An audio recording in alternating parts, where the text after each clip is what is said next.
नमस्कार, यूसेनिक के इस विशेष कार्यक्रम में आप सभी का स्वागत है। मैं हूं आपका होस्ट एनवी शर्मा। आमतौर पर हम जानते हैं कि दुनिया में कई सारी बीमारियां होती है। इन बीमारियों में से एक बीमारी जो सबसे प्राचीन बीमारी कह सकते हैं वो है अस्थमा। अब प्राचीन इसीलिए कह रहा हूं क्योंकि आज से 400 BC की बात कर रहा हूं मैं, जब मतलब जीसस क्राइस्ट के जन्म के 400 साल पहले की बात कर रहा हूँ। ग्रीस देश में एक बहुत फेमस फिजिशियन होकर गए जिनका नाम था हिप्पोक्रेटिस, और हिप्पोक्रेटिस ने पहली बार इस अस्थमा शब्द का इस्तेमाल किया था। इसका अर्थ होता है कि शॉर्ट ऑफ ब्रेथ, मतलब सांस लेने में ज़रा कमी हो रही है, दिक्कत हो रही है। इसको लेकर कई सारे रिसर्चेस हुए, लेकिन आज हम जिस अंदाज में जी रहे, इंडस्ट्रियल लाइफ फास्ट हो रहा है और काफ़ी सारे इंफ्रास्ट्रक्चर्स चेंज हो रहे हैं, इन सब चीज़ों को लेकर ये अस्थमा की बीमारी ज़्यादा बढ़ने के चांसेस हो जाते हैं। इन्हीं सब चीज़ों के बारे में डिस्कस करने के लिए कि अस्थमा क्या है, क्यों होता है, कैसे होता है, उपाय उपचार क्या है, ये सारी बातें आज हम डिस्कस करेंगे। और इसके लिए आज हमने वर्ल्ड हेल्थ डे के दिन इस विशेष कार्यक्रम के लिए हमने डॉक्टर आकाश बल्की को यहाँ आमंत्रित किया है, जो आज हमें समझाएंगे कि अस्थमा क्या है। सबसे पहले इनका स्वागत करता हूँ सर। नमस्ते। नमस्कार सर। वर्ल्ड हेल्थ डे के दिन आप सबसे पहले मैसेज क्या दोगे sir? Thank you very much, आपने इनवाइट किया मुझे वर्ल्ड हेल्थ डे के दिन। हमने अपना आरोग्य स्वस्थ रखना है। अस्थमा, एलर्जी, ये लंग्स से जुड़ी हुई बीमारियां हैं, और लंग्स को हम लोग आज कैसे हेल्दी रखें या स्वस्थ कैसे रखें, इसके बारे में हम लोग आज चर्चा करेंगे। सर, आप एक अस्थमा के डॉक्टर हो और बाद में चेस्ट इन्फेक्शन भी आप देखते हैं, पल्मोनोलॉजी से भी रिलेटेड है आप? लंग इन्फेक्शन या ये पल्मोनोलॉजिस्ट ही कहा जाता है हमको। चेस्ट फिजिशियन या दमा और छाती रोग विशेषज्ञ से जाना जाता है। जी। तो इस अवसर पर मैं जानना चाहता हूँ कि अस्थमा होता क्या है सर? अस्थमा सबसे पहले समझना है कि ये बीमारी नहीं है, ये एक एलर्जी है। सांस नलियाँ जो है हमारी सिकुड़ती है, या सांस नलियों में हमारा जो हवा का आदान प्रदान होना चाहिए वो क्लियर नहीं होता है सिकुड़ने के वजह से या सूजन आने की वजह से। सो हम इसे अस्थमा या एलर्जी कहते हैं। सो मोस्टली ये सीज़न से लिंक होता है। ज़रूरी नहीं है कि अस्थमा में इन्फेक्शन होना चाहिए। इन्फेक्शन है तो बीमारी आई, बट ये सांस नली का सिकुड़ना ये एक एलर्जी का प्रकार है। सो मैं इसे दर्शकों को डराना नहीं चाहता बीमारी बोल के, एलर्जी हम मानेंगे इसे। एलर्जी मानेंगे सर हम उसको, लेकिन डेफिनेटली। लेकिन क्या ये एक परमानेंट फीचर रहता है इंसान के शरीर में, या फिर बाद में मेडिसिन, मॉडर्न मेडिसिन से क्योर भी हो सकता है? यस, अस्थमा का सबसे अच्छी बात यह है कि ये रिवर्सिबल बीमारी है। ये पूरी तरह से रिवर्सिबल होता है अगर इसको प्रॉपर दवाइयाँ हम लेते हैं तो, और प्रॉपर टाइम पे डायग्नोस होता है तो उसको। गुड टू हियर, एक एक्सपर्ट से बातें आ रही है बिल्कुल, and very good for the viewers also. Sir, क्या सिम्टम्स होते हैं अस्थमा के, कैसे पहचानेंगे कि अस्थमा की तरफ जा रहे हैं? अस्थमा में हमने देखा है कि खांसी रहती है। खांसी नॉर्मल जो दवाइयों को रिस्पांस मिलना चाहिए उसका रिस्पांस नहीं मिलता है। मतलब हमारे पास जैसे हम जैसे स्पेशलिस्ट की तरफ जब पेशेंट्स आते हैं, सो ये लोग बहुत सारे खांसी के लिए एंटीबायोटिक, बहुत सारे दवाइयाँ खाए हुए रहते हैं, और इस दवाइयाँ खाने के बाद भी अगर रिस्पांस नहीं मिल रहा है खांसी को, सर्दी अगर होती है, छींक आती है, नाक बहता है, विद दवाइयाँ रिस्पांस नहीं मिलता है, और सांस फूलता है या सीने में जकड़न होता है, तो ये अस्थमा के मुख्य लक्षण होते हैं। इसमें आमतौर पर बुखार कम रहता है, और सांस की लेने में कठिनाइयाँ ज़्यादा होती है, और यूजुअली ये जो लक्षण है ये रात को ज़्यादा होते हैं। मतलब शाम के टाइम से इवनिंग। कोई पर्टिकुलर वजह है सर रात को ज़्यादा? मौसम में जो चेंजेस आते हैं, रात को थोड़ा सा मौसम ठंडा हो जाता है। सांस नलियों में जो हवा जो अंदर जाती है, सांस नलियाँ सिकुड़ती है, तो वो टाइम में लक्षण बढ़ते हैं। सर, सिम्टम्स आपने बताया ये करीब करीब ब्रोंकाइटिस जैसे या रेस्पिरेटरी डिजीज जैसे भी यही होता है? बिल्कुल। तो हाउ डू यू डिस्टिंग्विश कि ये दमा है? यही समझना है कि एलर्जी, ब्रोंकाइटिस, अस्थमा, ये सब एक ही शब्द है, एक ही टर्म्स है। ये अलग अलग रूप से जो आपको सुनने में अच्छा लगता है वैसे मैं आपको बोल रहा हूँ, ऐसा है वो। अच्छा सर, क्या ये पॉसिबल है कि मैं जहाँ वर्क करता हूँ या जहाँ मेरा ऑफिस है या फिर होम है, तो यहाँ से भी ये अस्थमा इन्फेक्शन फैलने की चांस? बिल्कुल। हमने बहुत सारे पेशेंट्स में देखा है कि वर्क प्लेस का बहुत ज़्यादा महत्वपूर्ण है, क्योंकि कुछ पेशेंट में जैसे कुछ सॉफ्टवेयर इंजीनियर्स में मैंने देखा है कि वो कंटिन्यूस एसी में काम करते हैं, तो जिनको ऑलरेडी अस्थमा डायग्नोज्ड है या जिनको ये सब एलर्जी के प्रॉब्लम है, ये अपने वर्क प्लेस में जाके और तकलीफ़ में जाते हैं। ठंडा वातावरण बोलो तो ऐसे पेशेंट्स को वो लोग बहुत खुश रहते हैं, सैटरडे संडे आ जाता है, ये उनको 5 days a week रहता है। So Saturday Sunday they are very happy.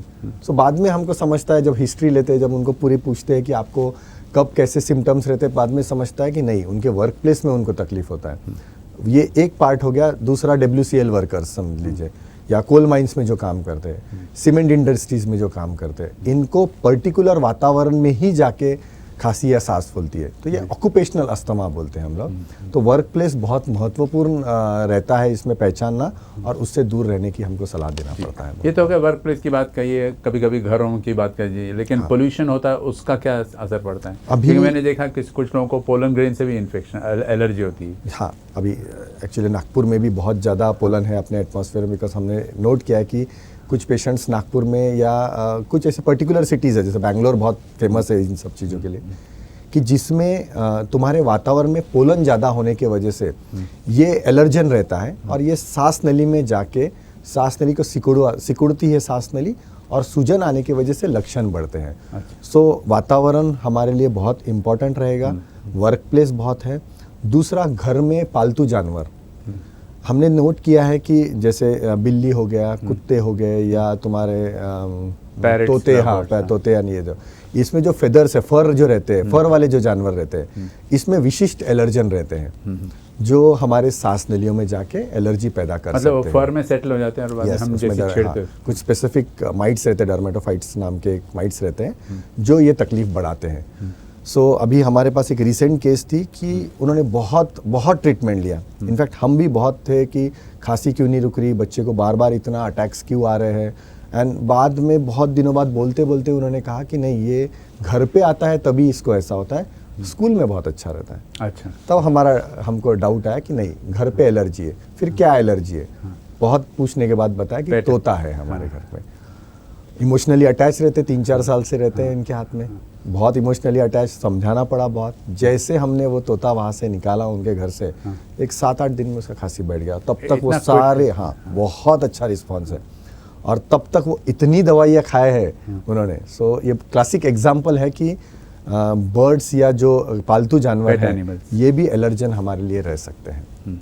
तो व्यूअर्स इस बात को नोट करें, क्योंकि कुछ लोग कुत्तों को अपने घर के मेंबर जैसा पालते हैं। यहाँ तक कि मैंने देखा कुछ लोगों ने अपना सरनेम भी उसको दिया। एक्चुअली बेड पे साथ में ही सोते बहुत सारे इसमें। तो इनसे प्यार कीजिए ज़रूर, लेकिन with some precautions. Yes, definitely. जैसे समझो कोई सर हार्ट का पेशेंट रहा तो उसको फैट अवॉइड करने को कहा जाता है, या डायबिटीज़ का पेशेंट है तो शुगर अवॉइड करने को कहा जाता है। तो यहाँ इसमें अस्थमा में किस किस्म का फूड अवॉइड करना चाहिए? क्या सेफ़ है खाना, क्या अनसेफ है? बहुत अच्छा प्रश्न है, क्योंकि ये सबसे कॉमन प्रश्न हमारे पेशेंट्स हमको पूछते हैं। हम डायग्नोस तो कर देते हैं, आगे क्या? सो हमने नोट किया है, ओवरऑल मेरा किताब नहीं बोलता है कि, मेरा किताब बोलता है आप सब खा सकते हो, बट ओवर एक्सपीरियंस से हमने देखा हुआ है कि दही, कड़ी, खट्टे चीज़, मतलब मिल्क प्रोडक्ट्स, ये बहुत बार ये तकलीफ़ें बढ़ाते हैं। सो हम लोग बोलते हैं कि जब तुमको लक्षण है, जैसे खांसी है, सांस है, व्हेन वी नो कि आपको अस्थमा डायग्नोज्ड है, या आपका रिस्पॉन्स नहीं मिल रहा है दवाइयों से अच्छा, तब हम बोलेंगे कि आपको ये प्रोडक्ट्स, जैसे खट्टे चीज़ें हो गए, मिल्क प्रोडक्ट्स हो गए, और मोस्टली दही और कड़ी मैंने देखा है एक पर्टिकुलर टाइम में कि डेयरी प्रोडक्ट्स ये अवॉइड किए तो ज़्यादा बेटर है। बट ये लक्षण के वक्त, अगर आप लक्षण फ्री हो, आप मेडिसिन आपके रेगुलर ले रहे हो, तो यू कैन टेक। जी, ये एक पार्ट हो गया फूड का। दूसरा, फ्रूट्स में साइट्रस फ्रूट्स हमने देखा है कि तकलीफ़ें बढ़ाते हैं। अगेन संतरा, मौसम्बी या नींबू, ये तकलीफ़ें और बढ़ाते हैं, तो ये हमको ध्यान रखना है।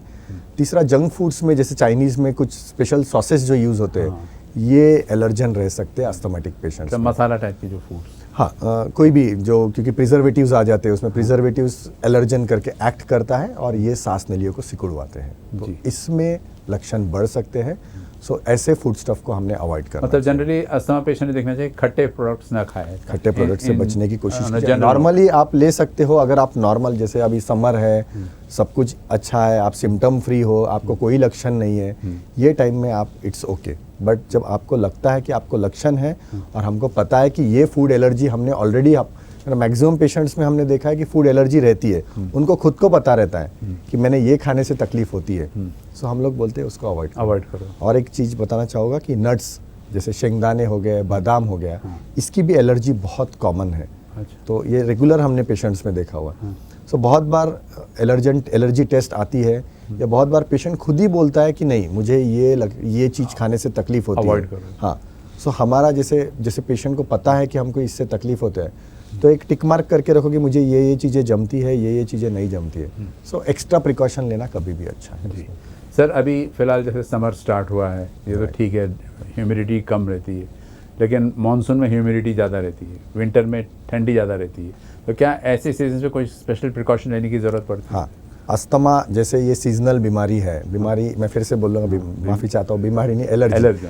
सो अस्थमा एक एलर्जी है, तो जिसमें हमने नोट किया है हमारे जैसे नागपुर एरियाज़ में कि जून जुलाई से लेके सितंबर तक, ये जब बारिश शुरू होता है ये एक टाइम, और दूसरा टाइम है हमारा अक्टूबर नवंबर जब ठंड शुरू होती है, विंटर्स, वहाँ से लेके फरवरी तक, ये हमने 2-3 महीना और ये 2-3 महीना, ये टाइम में अस्थमा के लक्षण बढ़े हुए रहते, अस्थमा के पेशेंट्स ज़्यादा रहते, मे बी एटमॉस्फेयर में या वातावरण में ठंडापन ज़्यादा होने की वजह से इन्फ्लुएंजा नाम के वायरसेस ज़्यादा सक्रिय होते हैं, और ये चीज़ें हमको तकलीफ बढ़ाते हैं लक्षण। सर लेकिन कुछ लोग स्विमर्स होते हैं, और swimming is a good exercise, one of the best exercises, तो इन्होंने अवॉइड करना चाहिए स्विमिंग? हाँ, एक्सरसाइज में ऐसा है कि रूटीन एक्सरसाइजेस हम सारे एक्सरसाइजेस कर सकते हैं, एक्सरसाइज में कोई पाबंदी नहीं है, बट मैं बताना चाहूँगा कि लक्षण जब है, जैसे आपको खांसी है, आपको पता है आपको सांस फूल रहा है, कोई ना कोई आप एट प्रेजेंट आपको लक्षण है, वो टाइम में हम लोग स्पेसिफिकली कोई एक्सरसाइज करने के लिए मना करते हैं, अवॉइड करते हैं। बट उसमें जैसे योगा जैसे है, रूटीनली हम लोग बोलेंगे कि आपको योगा करना है, आपको एक्सरसाइजेस करना है, बट जब हमको पता है कि हमारी सांस फूल रही है, हम सांस की ही एक्सरसाइजेस और नहीं आपको करने के लिए बोलेंगे, बिकॉज इससे और नुकसान होगा। सो कुछ हद तक या संतुलित रूप में आप सब कुछ कर सकते हो, बट लक्षण के वक्त आपको सतर्क रहना है। तो क्या सर ये फेटल है, मतलब मृत्यु हो सकती है चांसेस? अभी मेडिकल साइंस इतना आगे निकल गए, हमारे मेडिसिन इतने अच्छे दर्जे के आगे है कि अभी अस्थमा हमने फेटल रूप नहीं देखा है। लास्ट 7-8 साल में तो मैंने बहुत फेटल नहीं देखा है, अनलेस एंड अनटिल पेशेंट अगर प्रॉपर सलाह मान रहे हैं डॉक्टर्स की और दवाइयाँ प्रॉपर ले रहे हैं, प्रिकॉशंस। जी सर, एक बहुत इंटरेस्टिंग पॉइंट है, अस्थमा की बात कर रहे हैं हम, कि कभी कभी स्नीजिंग यानी छींक मारने से भी एलर्जी होने की, अपना अस्थमा होने के चांसेस है, या ऑलरेडी डायग्नोस्ड है, तो इसका क्या रिलेशन रहता है स्नीजिंग और? स्नीजिंग मतलब ये नाक से रिलेटेड है, राइट? तो इसको हम वन एयरवे डिसीज बोलते हैं। यही नाक की नली लंग्स में जा रही है, फेफड़ों में जा रही है। सो वन एयरवे डिसीज मतलब यहाँ से स्टार्ट होके वो अंदर जा रहा है। बहुत बार नॉर्मल जो सर्दी खांसी होती है 3-4 दिन में बैठ जाती है। नॉर्मल हम सिंपल क्रोसिन लो या भाप लो, गर्म पानी का भाप लो, दैट इज़ इनफ। 3-4 दिन में हम अच्छा रिस्पॉन्स मिल जाता है। बट अगर किसी कारणवश हमारी खांसी सर्दी बैठ नहीं रही है और शुरुआत सर्दी से हो रही है, बाद में खांसी हो रहा है, दवाइयों का रिस्पांस नहीं मिल रहा है, मतलब 3 दिन बाद भी कुछ रिस्पांस नहीं, 3-4-5 दिन दवाइयों से रिस्पांस नहीं, एंटीबायोटिक खा रहे हो, साथ में खांसी हो रहा है, रिस्पांस नहीं मिल रहा है, तो मेरा मानना है इसको डॉक्टर की तरफ सलाह लेना ज़रूरी है। बिकॉज ये एक शुरुआत हो सकती है, क्योंकि ये एक एलर्जी का प्रकार है जिसमें खांसी शुरू होती है। खांसी को ट्रीट मत करो, सांस नलियाँ अगर एलर्जी की वजह से सिकुड़ रही है तो सांस फूलना चालू होता। सो शुरुआत हुआ सर्दी से, खांसी में कन्वर्ट हुआ और बाद में सांस फूलना चालू हुआ। सो ये एक वन एयरवे डिसीज़ है जिसको पहले ही स्टेप पे प्रॉपर डायग्नोज किया जाए और प्रॉपर ट्रीट किया जाए। मतलब नेचर आपको अलर्ट कर देता कि भाई ये चांसेस है तो बच के रहना। यस, आपको कौन से टाइम में आपके डॉक्टर का सलाह लेना है वो आपको समझ जाना चाहिए। जी।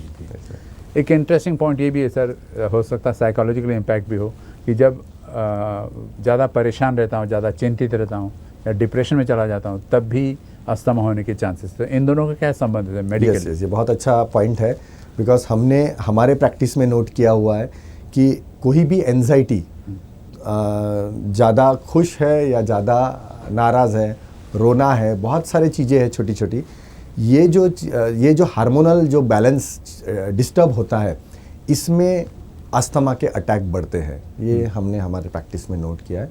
सो ऐसे पेशेंट्स में जब हमको पता है कि हमारा डिप्रेशन हमारे लक्षण बढ़ा रहा है अस्थमा के, तो मेडिटेशन करो, योगा करो, कुछ अच्छी एक्सरसाइजेज जिसमें हम लोग अपना अटेंशन डाइवर्ट कर सकते और हम अपने आप को ज़्यादा संतुलित रख सकते, तो ऐसे चीज़ें हमने डेफिनेटली करना चाहिए।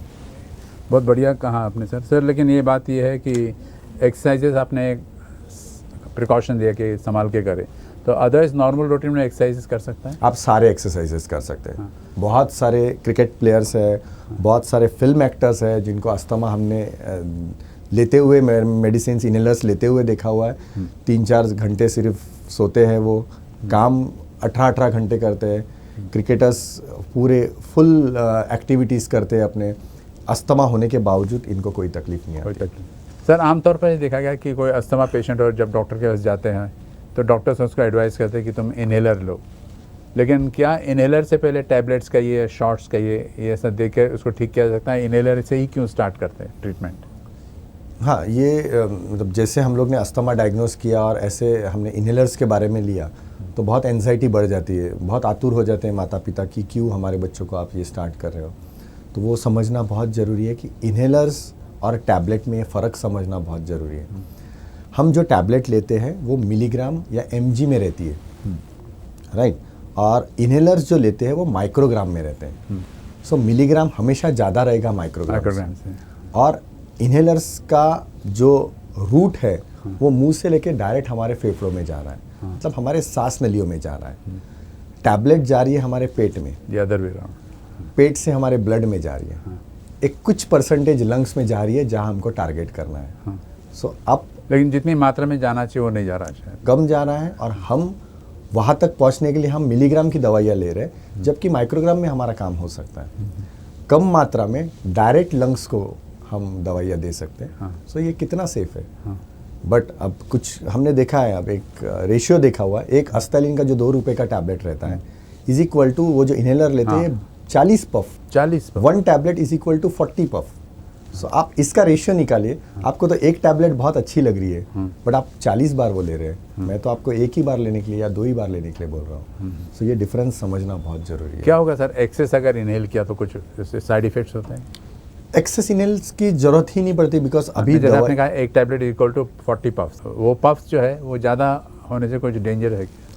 नहीं, पफ हम लोग हमारा एक पफ में ही काम हो सकता है। अच्छा। या हमको तो 2 ही पफ लेना है। अच्छा।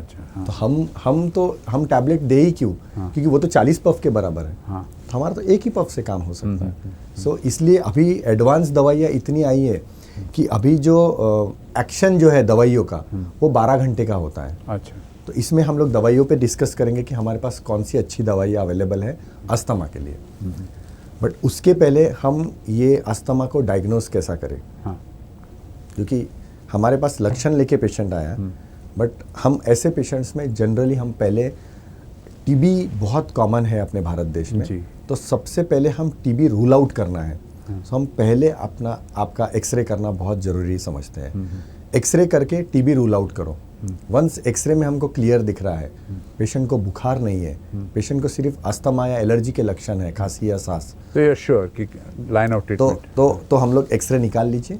अब हम लोग लंग फंक्शन टेस्ट करेंगे जिसको पल्मोनरी फंक्शन टेस्ट करते हैं। सो ये पल्मोनरी फंक्शन टेस्ट में हम लोग कंप्यूटर द्वारा एक सांस की जांच करते हैं, जिसमें हमें हवा अंदर कैसे जा रही है, कितने मात्रा में जा रही है, सांस नलियाँ कितनी ओपन है, ये हमको समझता है।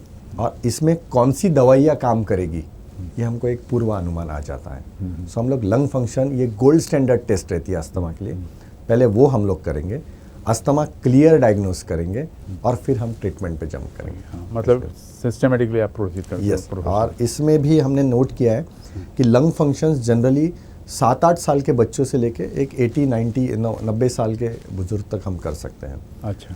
छोटे बच्चों में बहुत बार क्लिनिकल डिसीजंस लिए जाते हैं लक्षण देखते हुए। किसी में हम FOT, मतलब ये ऑसिलोमेट्री एक टेस्ट अभी रिसेंटली 1.5-2 साल में पॉपुलर हुआ है, ये टेस्ट भी हम करते हैं जिसमें हम अस्थमा डायग्नोस कर सकते हैं बच्चों में, तो वो करते हैं। तो क्या सर ये सही है कि कहते हैं कि इंसान 24 आवर्स में 22,000 ब्रेथ्स लेता और एक्सेल करता है?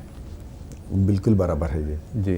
उससे ज़्यादा ही होता है। 11,000 लीटर्स ऑफ एयर इनहेल करता है। यस, बिल्कुल बराबर। इन 24 आवर्स। यस, इनफैक्ट ज़्यादा ही है उससे। इनहेलर की बात करें थे सर कुछ देर पहले, तो इनहेलर की बात करता हूं इनहेलर्स में जो हम लोग दवाइयाँ दे रहे हैं, इसमें सांस नलिया में 2 इम्पॉर्टेंट चीज़ें होती है। एक तो सांस नलियाँ सिकुड़ती है, दूसरा उनमें सूजन आता है।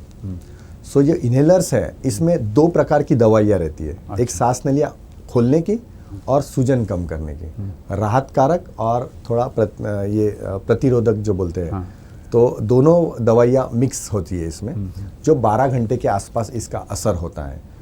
तो ये इनहेलर जब हम लेते हैं तो हमारे सांस नलियों में दवाई जाके सांस नलियाँ ओपन होते हैं और इसके रिजल्ट्स इतने अच्छे हैं कि 6-6 महीने की खांसी एक 3-4 दिन में निकल जाती है। बहुत बहुत अच्छे वंडर्स है बहुत अच्छे। सर। क्या ये इनहेलर लेते लेते वो पेशेंट हैबिचुएटेड हो जाता है सर? ये मैंने देखा बच्चों हाँ, से लेके बुजुर्ग तक सभी लोग इसको यूज करते हैं। इनफैक्ट पहला क्वेश्चन यही रहता है कि इसकी तो आदत लग जाएगी हमको। हाँ। समझना बहुत जरूरी है कि व्यसन की आदत लगती है। ये व्यसन नहीं है, Habituate ये नहीं। दवाई है। हाँ। ये दवाई जरूरत है इसलिए हम ले रहे वो हैं। डोज ले रहा है। हाँ, डोज ले रहे हैं, हम व्यसन नहीं कर रहे कोई। हम स्मोकिंग नहीं कर रहे, हम अल्कोहल नहीं, हम शराब नहीं पी रहे कि जिसकी हमको आदत लगेगी। दूसरा है कि हमने नोट किया है कि ये ट्रिगर्स रहते हैं। जैसे मैंने आपको मौसम पे डिस्कशन किया कि ये पर्टिकुलर मौसम में तकलीफ ज़्यादा है, ये पर्टिकुलर मौसम में तकलीफ ज़्यादा है। सो ये मौसम में जब हमको बदलाव हो रहे हैं तब हमको इनहेलर्स की ज़्यादा ज़रूरत पड़ती है। नॉट बहुत कम पेशेंट में, जैसे डिफ़िकल्ट अस्थमा, दवाइयों को न मानने वाला अस्थमा, कोई बहुत सारे टाइप्स रहते हैं जिसमें हमको लंबे समय तक इनहेलर्स की ज़रूरत पड़ सकती है। बट नॉर्मली जो यूजली 90% पेशेंट्स में हमको ये इनहेलर्स बहुत ज़्यादा लगता नहीं है। एक आध 1.5-2 महीना हमको लगता है, उसके बाद हम लोग डोज कम करके उसमें से बाहर निकल जाते हैं और सक्सेसफुली बाहर निकलते हैं। बहुत पेशेंट्स में हमने देखा है कि लक्षण बाद में आते भी नहीं है। अच्छा, नॉट नेसेसरी कि एक बार डायग्नोस हुआ ये हमेशा ही रहेगा। आपने जैसा कहा एलर्जेंट है वो तो नॉट नेसेसरी, रूल आउट हो गया। हाँ, वो कभी कभी वो इनहेलर से निकल जाता है। ट्रिगर आया था, कुछ दवाई दिए, वो निकल गया, तो कभी से लक्षण जरूरत नहीं पड़ती है। बहुत बार ऐसा होता है। आपने टाइप्स की बात की, कितने टाइप्स ऑफ इनहेलर होते हैं सर? इनहेलर्स ये जो मैंने आपको बताया कि सांस नली ओपन करने वाला और सूजन कम करने वाला, जो 12 घंटे के असर वाले, बहुत अच्छे अभी उपलब्ध है, जिसके रिजल्ट भी हमको अच्छे मिलते हैं। बट कुछ इनहेलर ऐसे है कि जो सिर्फ रेस्क्यू बोलते हैं, मतलब सिर्फ इमरजेंसी में लेने के लिए बोलते हैं। जैसे अभी समर है और हमारे अभी जो मेरे पास कुछ पेशेंट्स लास्ट आए कि इनको कश्मीर जाना है, अब ये बर्फ़ में जाने, अस्थमा तो हमने डायग्नोज किया हुआ है। सो अब क्या करेंगे, इनके रेगुलर इनहेलर तो ये ले रहे हैं। सो वो आते हैं, डॉक्टर साहब हम लोग ऊपर क्या करें वहाँ ठंड में। सो हम लोग बोलते हैं कि आपके पास रेस्क्यू मेडिकेशन, मतलब इमरजेंसी इनहेलर रखिए।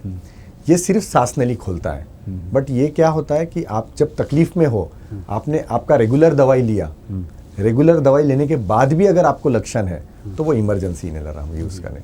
वो ज़्यादा सेफ रहते हैं, उसका एक्शन बहुत कम टाइम तक रहता है और वो ज़्यादा टाइम भी लेना पड़े, जैसे 4 बार 6 बार भी लेना पड़े दिन में, तो वो सेफ ज़्यादा माना जाता है। तो आउट ऑफ एकेडमिक इंटरेस्ट पूछ रहा हूँ सर कि इसमें एग्जैक्टली होते केमिकल्स होते क्या इसमें? एंटी एलर्जेंट नहीं, सांस नली जैसे साल्ब्यूटामॉल जो है, साल्ब्यूटामॉल नाम के एक ड्रग है, दवाई है, जो इसमें रहती है, जो सांस नली ओपन करती है। सो रिलेटिवली इसमें बहुत सारा क्लिनिकल रिसर्च हुआ है, बहुत सारे क्लिनिकल ट्रायल्स हुए और ये बहुत सेफ्टी प्रोफाइल बहुत अच्छा है। मतलब सेफ्टी प्रोफाइल में अगर हम डिस्कस करना चाहते तो मैं एक स्टेप और बढ़ना चाहूँगा कि जैसे प्रेग्नेंट लेडी, गरोदर महिलाओं में भी हम लोग बहुत सेफली इसको यूज़ करते हैं। किसी को तो 7-7, 8-8 महीने मुझे देना पड़ा, पूरे प्रेगनेंसी में देना पड़ा। बट एज सच बच्चों में हमने कोई प्रॉब्लम दिखा नहीं। कोई एज फैक्टर का रोल है सर इसमें कि मैं छोटों में या बड़ों में, बुजुर्ग में या? जनरली छोटे बच्चों में ये लक्षण ज़्यादा पाए जाते हैं, बट ओवर द टाइम हमने नोट किया हुआ है कि अगर अच्छे टाइम पे इनको डायग्नोस करके दवाइयाँ दी जाए, सो जैसे जैसे एज बढ़ता है बच्चों का तो ये निकल जाता है, क्वांटम निकल जाता है, ये निकल जाता है। जी। कुछ टाइम होता सर कि best time in the day या नाइट या इवनिंग या आफ्टरनून जब इनहेलर यूज़ कर सकते हैं? जनरली हम लोग इनहेलर्स जो अभी जो नए इनहेलर्स और जो अच्छे इनहेलर्स आए हैं वो उसका असर 12 घंटे होता है। सो हम लोग मॉर्निंग में 1 डोज और इवनिंग में 1 डोज लेने के लिए बोलते हैं। लेकिन दिन भर जनरली लक्षण कम रहते हैं और रात को लक्षण बढ़ते हैं। सो जब पता है हमको रात को लक्षण बढ़ते हैं तो सुबह का मिस हुआ तो भी चलेगा, रात को हम लोग को यूज़ करना जरूर लेना चाहिए।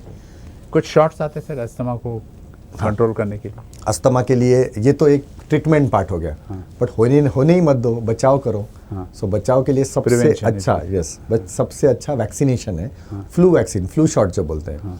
साल में एक बार अगर हम फ्लू वैक्सीन लगाते हैं सो बहुत हद तक आपकी डॉक्टर्स विजिट कम होती है, लक्षण बहुत हद तक कम होते हैं। हॉस्पिटलाइजेशन अगर रेगुलर आपको लगता है कि एडमिट करना पड़ता था, तो ये फ्लू शॉट से हमारे पेशेंट्स में हमने देखा है कि इसके रिजल्ट्स बहुत अच्छे मिलते हैं हमको। जी, एक इम्पॉर्टेंट मुद्दे पर आते हैं सर, और वो है कि इन्फ्लुएंजा और अस्थमा, इनमें क्या रिलेशन है, क्या डिफरेंस है?